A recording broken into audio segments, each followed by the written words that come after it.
So, like millions of other people, I saw the trailer for Heretic when it first came out, and I thought, finally, something new and exciting. And it was a very clever trailer because they didn't do that thing where you watch the trailer and that's it. You've seen the whole movie. Heretic gave you just enough information about the gist of the plot that you think, yes, I can see where they're going with this movie, and I'm excited to see how they accomplish it. How are they going to pull this off? But I was completely wrong.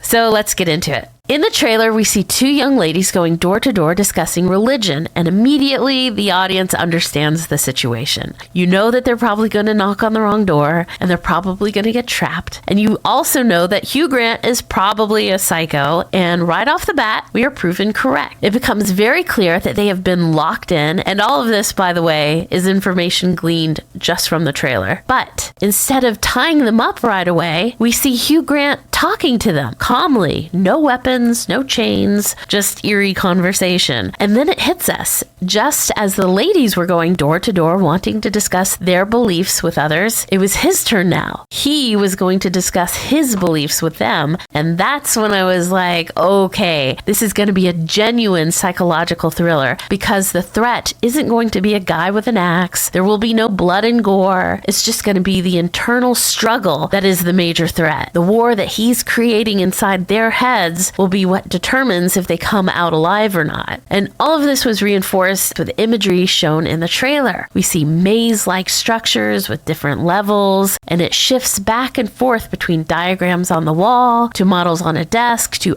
actual halls the girls are running through. And between this imagery and Hugh Grant's dialogue in the trailer, we get this impression that to get out of this trap, their faith is going to be tested to the breaking point. And all of this was very, very exciting. This is also, by the way, the point in the video where spoilers come in, so just be warned if you haven't seen the movie yet. So when you watch the movie, everything you expect happens, and they really did a great job at the dialogue. Hugh Grant is building his argument, the tension is building beautifully, and you can almost hear all the rebuttals going through the audience's head. And you think, where is this going? What kind of intellectual dueling is about to go down? And just as they choose a door and are forced to descend into this complex maze, they don't. There is no labyrinth. Both doors lead down to the same small space. It's just a one-room basement kind of thing. And almost immediately after entering the basement, they have this standard, slow-moving, scary lady appear, and disappointment sets in because now they're just using monsters to get a scare. And it's such a letdown because before they were building on this sort of huge intellectual, spiritual question, and now they're just leaning on visual elements to get a scare from the audience.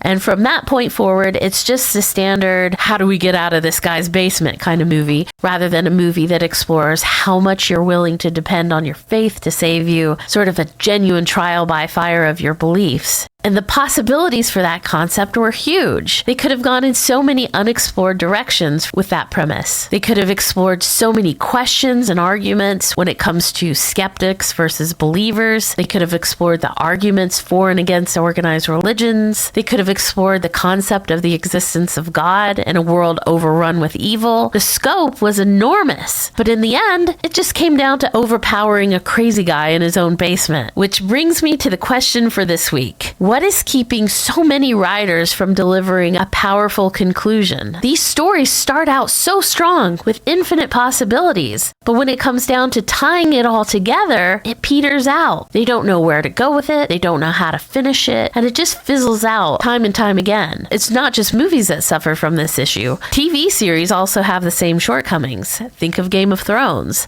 They spent years building up to one question, and when the finale came, it's like the writers were so over the entire story that they no longer cared. Just wrap it up so we can go home. I myself read 2 thrillers this month that spent over 400 pages building up to crescendos that never came. A happy ending isn't a requirement to make a good story, but there still needs to be an ending. A good ending is crucial to a movie's success because that is the element that leaves the audience with a lasting impression. Weak endings can overshadow great plots and leave viewers or readers frustrated. A powerful ending ensures that the story will resonate long after it ends. So what is it about the ending of a story that is so hard to master? What's happening that so many good plots keep falling flat in the second half? Have people's imaginations just withered up to the size of a raisin? Who knows? The fact is, coming up with scenarios is the easy part. The follow-through is where brains are needed. Understanding story structure and using your imagination to create endings that feel just as fresh and engaging as the beginning is critical. A strong conclusion isn't just about wrapping things up. It's about giving the audience the payoff that makes the whole journey worth it. So let me know what you think. Why do so many stories struggle to stick the landing? And what do you think makes a strong, memorable ending? Thanks for watching.